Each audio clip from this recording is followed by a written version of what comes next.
আলহামদুলিল্লাহ, চলে এসেছে 2026 সালের শবে বরাত। এই শবে বরাত কত তারিখ, কী বারে, কোন রাতে অনুষ্ঠিত হবে? এই শবে বরাতের রাতে আপনি কত রাকাত নামাজ আদায় করবেন? নামাজের নিয়ত কীভাবে করে করবেন? কত রাকাত নামাজ আদায় করতে হবে? এই নামাজের জন্য কি বাধ্যতামূলক কোনো সূরা আছে কিনা যে এই সূরা দিয়ে নামাজ আদায় করতে হবে? অথবা এই নামাজ আপনি কখন, কোন সময়, কত রাকাত করে করে আপনাকে আদায় করতে হবে আমি জানিয়ে দেব। এমনকি আপনি কোন দিনে রোজা রাখবেন, নবীজি সাল্লাল্লাহু আলাইহি ওয়াসাল্লাম নিজেও কোন দিন রোজা রেখেছে সেটাও আমি আপনাদেরকে জানিয়ে দেব। শুধু তাই নয়, এমনকি এই রোজাটা আপনি রাখবেন, এই রোজার নিয়তটা আপনি কীভাবে করে করবেন সেটাও আমি আপনাদেরকে জানিয়ে দেব। এমনকি রোজা রেখে কোন কোন জিকিরগুলো আপনাকে পাঠ করতে হবে, আল্লাহ পাক রব্বুল আলামিন আপনার জীবন যৌবনের সমস্ত গুনাহকে মাফ করে দিবেন। শুধু মাফ করবেন না, আল্লাহ তাআলা আপনার ভাগ্যকেই পরিবর্তন করে দিবেন। এমনকি যে ব্যক্তি এই দুইটি পাপ কাজ করবে, আল্লাহ পাক রব্বুল আলামিন ওই বান্দাটাকে শবে বরাতের রাতেও মাফ করবে না। অতএব এই দুইটা পাপ যদি আপনি জীবনে করে থাকেন, আমার শিখানো পদ্ধতিতে ইনশাল্লাহ তাওবা করে নেবেন। আল্লাহ তাআলা হাদিসের ভিতরে বর্ণনা করা হয়েছে যে আল্লাহ তাআলা এই রাতে যে ব্যক্তি এই দুইটা পাপ করবে না, আল্লাহ তাআলা তার জীবনের সমস্ত গুনাহকে মাফ করে দিবেন। সুবহানাল্লাহ। এমনকি হাদিসের ভিতরে সুন্দরভাবে করে বর্ণনা করা হয়েছে, আব্দুল্লাহ ইবনে মাসউদ রাদিয়াল্লাহু তাআলা আনহু তিনি নিজেই হাদিসটা বর্ণনা করেন। প্রতিটা বছরের ভিতরে এমন 5টি রাত রয়েছে, 5টি রাতে আল্লাহ পাক রব্বুল আলামিনের কাছে দোয়া করলে বান্দার দোয়াকে আল্লাহ তাআলা কখনোই ফিরিয়ে দেন না। বান্দা আল্লাহ তাআলার কাছে যা চান, যা বলেন আল্লাহ তাআলা তাই কবুল করে নেন। অতএব এই 5টি রাতের ভিতরে 1 নাম্বার রাত হলো যেই রাতটাকে আমরা চাঁদের রাত বলে থাকি, ঈদের রাত। 2 নাম্বার রাত হলো কোরবানি ঈদুল আজহার যে রাতটা রয়েছে, চাঁদের রাত। 3 নাম্বার হলো প্রতি সপ্তাহে বৃহস্পতিবার দিনকে যে রাত্রটা, সেই রাত। আর সর্বশেষ যেই রাত্রটা রয়েছে তার ভিতরে আরেকটা রাত হলো এই শবে বরাতের রাত।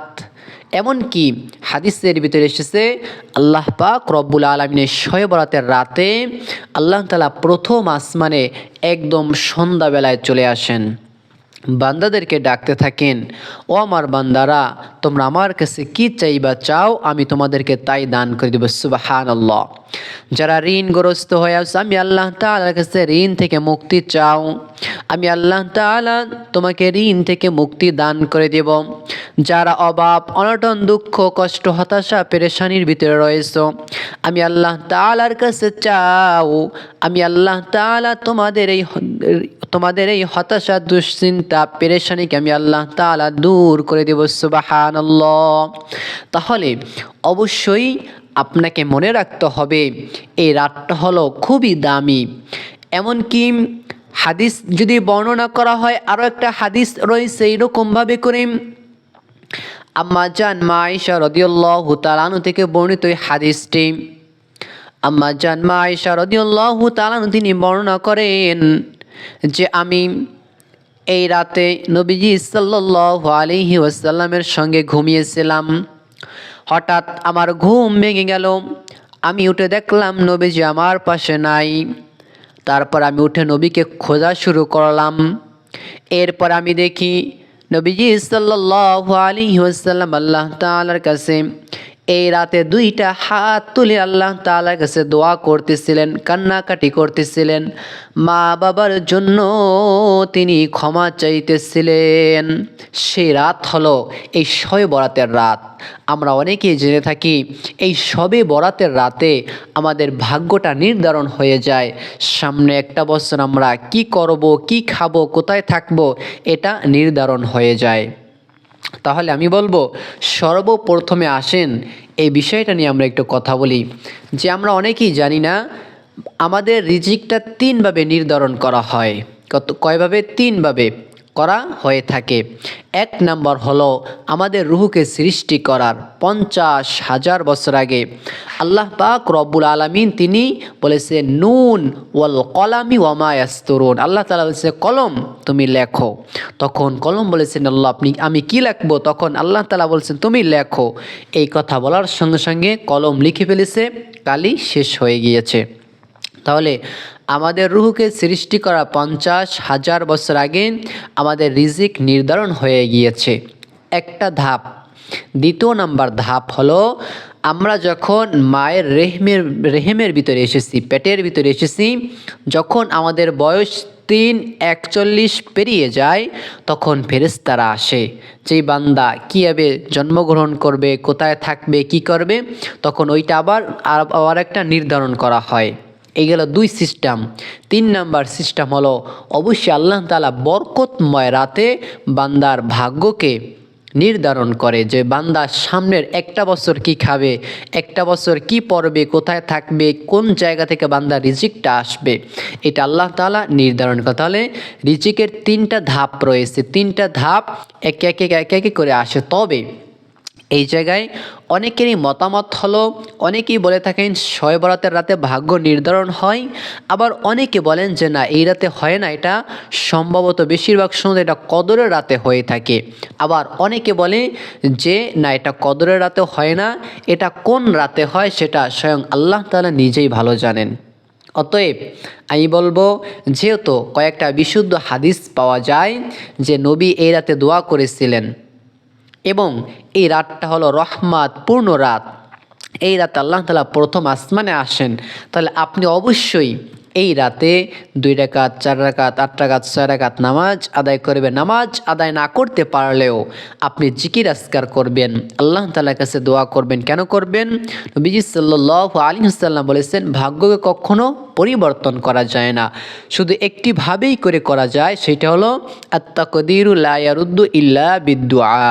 আর সেইটা হলো বান্দা যদি আল্লাহ তাআলার কাছে দোয়া করে, বান্দা যদি আল্লাহ তাআলার কাছে চায়, তাহলে বান্দার ভাগ্যকে আল্লাহ তাআলা পরিবর্তন করে দেন। সুবহানাল্লাহ।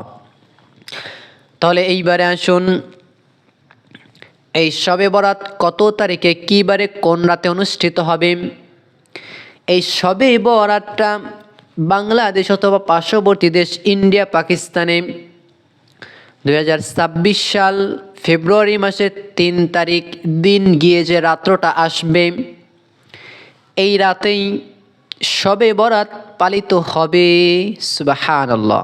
তাহলে বুঝলেন 2026 সাল ফেব্রুয়ারি মাসের 3 তারিখ মঙ্গলবার দিবাগত রাতে, মঙ্গলবার দিন গিয়ে যে রাতটা আসবে, এই রাতেই শবে বরাত বাংলাদেশ অথবা পার্শ্ববর্তী দেশে পালিত হবে ইনশাআল্লাহ।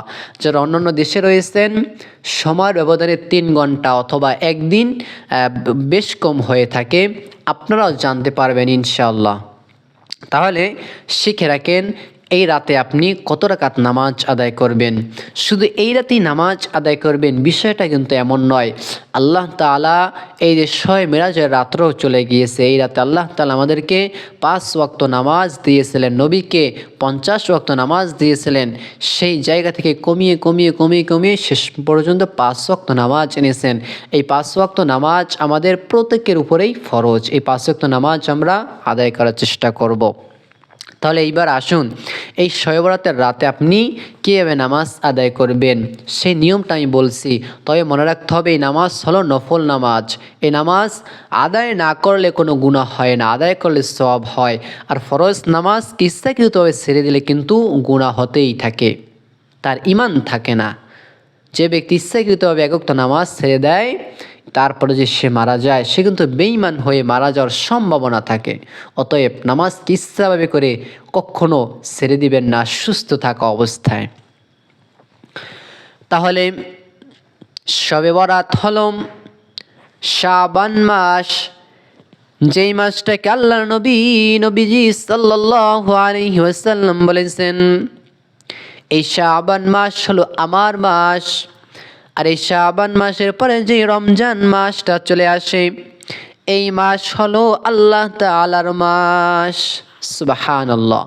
নবীজি সাল্লাল্লাহু আলাইহি ওয়াসাল্লাম এই শাবান মাস এলেই তিনি জিকির আজকার, রোজা, নফল রোজা, এরপরে জিকির আজকার, নফল ইবাদত, তাহাজ্জুদ, এই সকল ইবাদত বাড়িয়ে দিতেন। তাহলে আসুন এই শবে বরাতের রাতে আপনি সর্বপ্রথমে চেষ্টা করবেন এশারের 4 রাকাত সুন্নাত নামাজ আদায় করবেন। এটাকে বলা হয় সুন্নাতে জায়েদা, আদায় করলে সওয়াব হয়, আদায় না করলে গুনাহ হয় না। 4 রাকাত ফরজ নামাজ আদায় করবেন, 2 রাকাত সুন্নাত নামাজ আদায় করবেন। এরপরে যে বাকি থাকে 3 রাকাত বেতেরের নামাজটা আপনি রেখে দিলেন। বেতেরের নামাজটা আপনি এই যে শবে বরাতের নামাজটা আদায় করার পরে 3 রাকাত বেতেরের নামাজটা আপনি আদায় করে নিলেন। আপনি শবে বরাতের নামাজটা কীভাবে আদায় করবেন? আপনি শবে বরাতের নামাজের নিয়তটা এইভাবে করে করবেন, আমি কেবলামুখী হয়ে আল্লাহ তাআলার সন্তুষ্টির জন্য শবে বরাতের 2 রাকাত নফল নামাজ আদায় করতেছি, আল্লাহু আকবার বাংলাতে নিয়ত হয়ে গেল। অথবা আপনি যদি শবে বরাতের নামাজের আরবিতে নিয়াত করতে চান, এইভাবে করে নিয়াত করবেন, নাওয়াইতু আন উসাল্লিয়া লিল্লাহি তাআলা রাকাতাই সালাতিল লাইলাতিল বরাতি নাফলি রাসূলিল্লাহি তাআলা মুতাওয়াজ্জিহান ইলা জিহাতিল কাবাতিশ শরীফাতি, আল্লাহু আকবার নিয়াত হয়ে গেল। এরপর আপনি সানা পাঠ করবেন, আউযু বিল্লাহি বিসমিল্লাহ পাঠ করবেন, সূরা ফাতিহা পাঠ করবেন, এর সঙ্গে সূরা মিলাবেন। এরপর আপনি প্রথম রাকাত শেষ করবেন, দ্বিতীয় রাকাত শেষ করবেন, বৈঠকে বসবেন, তাশাহুদ, দুরূদ শরীফ, দোয়া মুসরা পাঠ করে আপনি সালাম ফিরাবেন। এইভাবে করে করে 2 রাকাত, মনে রাখতে হবে এটা নফল নামাজ, 2 রাকাত করে করে আদায় করতে হয়। আপনি 2 রাকাত করে করে আপনার যত রাকাত মনে চাইবে আপনি তত রাকাত নামাজই আদায় করতে পারবেন। তাহলে আমি আশা করতেছি এই বিষয়টা আপনি জানতে পারলেন। এরপরে আসেন, আপনি এই নামাজটা আদায় করার পরে আপনি জিকির আজকার করবেন, সুবহানাল্লাহ 33 বার, আলহামদুলিল্লাহ 33 বার, আল্লাহু আকবার 34 বার। এরপরে আপনি অগণিতবার পাঠ করবেন লা ইলাহা ইল্লাল্লাহ, জিকিরটা করবেন।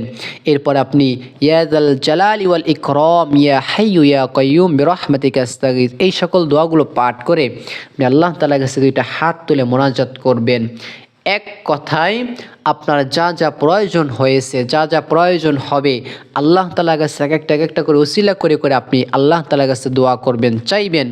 অবশ্যই আপনার দোয়াকে আল্লাহ তাআলা কবুল করে নেবেন ইনশাআল্লাহ। এরপরে আসেন, আপনি এই শাবান মাসে কোন কোন দিন রোজা রাখবেন, শবে বরাতের রোজাটা আপনি কোন দিনে রাখবেন সেটাও আমি আপনাদেরকে শিখিয়ে দিচ্ছি। এইবার শুনুন, নবীজি সাল্লাল্লাহু আলাইহি ওয়াসাল্লাম প্রতি সপ্তাহে 2টা রোজা রাখতেন, একটা সোমবার আর একটা হলো বৃহস্পতিবার। তিনি সোমবারের রোজাটা এই জন্য রাখতেন কারণ তিনি তার জন্মদিন পালন করতেন রোজা রেখে। বৃহস্পতিবার এই জন্য রোজা রাখতেন। আবার সোমবার বৃহস্পতিবার আল্লাহ তাআলার সামনে বান্দার আমল নামাকে উপস্থাপনা করা হয়, সুবহানাল্লাহ। তাহলে এই দিন নবীজি চাইতেন যে আল্লাহ তাআলা আমার আমল নামাটা দেখুক আমি রোজা থাকা অবস্থায়, সেজন্য তিনি প্রতি সপ্তাহে 2টা রোজা রাখতেন, সোমবার এবং বৃহস্পতিবার। এখন আসেন, আপনি যে রোজাটা রাখবেন যেটাকে বলা হয় আইয়ামে বীজের রোজাটা, যেটা আপনি রেখে দেন তাহলে আপনার শবে বরাতের রোজাটাও রাখা হয়ে যাবে, আইয়ামে বীজের রোজাটা আপনার রাখা হয়ে যাবে।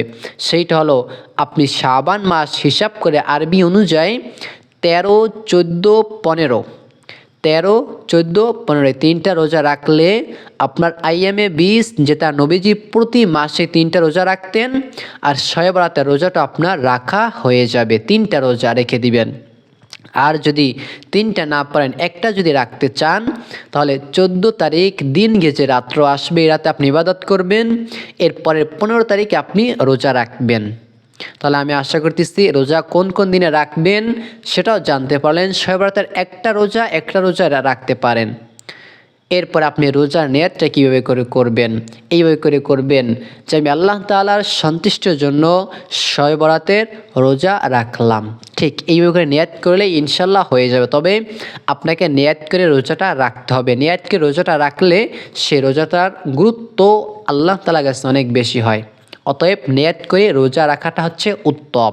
তাহলে আমি আশা করতেছি জানতে পারলেন। এখন আসেন, যেই দুই ব্যক্তিকে আল্লাহ তাআলা শবে বরাতের রাতেও মাফ করবেন না, তারা কারা? জানলে আপনি অবাক হয়ে যাবেন। 1 নম্বর হলো যারা আল্লাহ তাআলার সঙ্গে শিরক করে, বিভিন্ন মাজারে যায়, গিয়ে ওই বাবার কাছে চায়, কিন্তু আল্লাহ তাআলার কাছে চায় না, যারা একমাত্র আল্লাহ তাআলার সঙ্গে কাউকে শরিক করে তারাই হলো শিরক করে, আর এদেরকে আল্লাহ তাআলা এই রাতে মাফ করবেন না। আর 2 নাম্বার হলো যারা অন্যের হক ঠকায়, পাওনাদারকে ঘুরায়, এক কথায় অন্যকে ঠকাইয়া খায়, তারাও এই রাতে মাফ পাবে না। তারা নামাজ রোজা যাই ইবাদত করুক, এটা কোনো কাজে আসবে না। অতএব শবে বরাতের রাতে যারা শিরক করবে আল্লাহ তাআলা তাদেরকেও ক্ষমা করবেন না, এবং যারা অন্যের হক ঠকাবে তাদেরকেও আল্লাহ তাআলা মাফ করবেন না। তারা নামাজ রোজা ইবাদত বন্দেগী যাই করুক, কোনো কাজে আসবে না। অতএব আমি আশা করতেছি জানতে পারলেন, বুঝতে পারলেন, শিখতে পারলেন। আমি আপনাদের সঙ্গে ছিলাম মোহাম্মদ রাফিউল ইসলাম সাকিব। আমার জন্য দোয়া করবেন, ভালো থাকবেন, সুস্থ থাকবেন। আল্লাহ তাআলা আমাকে দুনিয়াতে যতদিন বাঁচিয়ে রাখেন, ইসলামের সুন্দর সুন্দর কথাগুলো আমার মুখ থেকে আল্লাহ তাআলা বলার তৌফিক দান করুক। সেই বলে আমি এই জায়গায় বিদায় নিচ্ছি। আসসালামু আলাইকুম ওয়া রাহমাতুল্লাহ।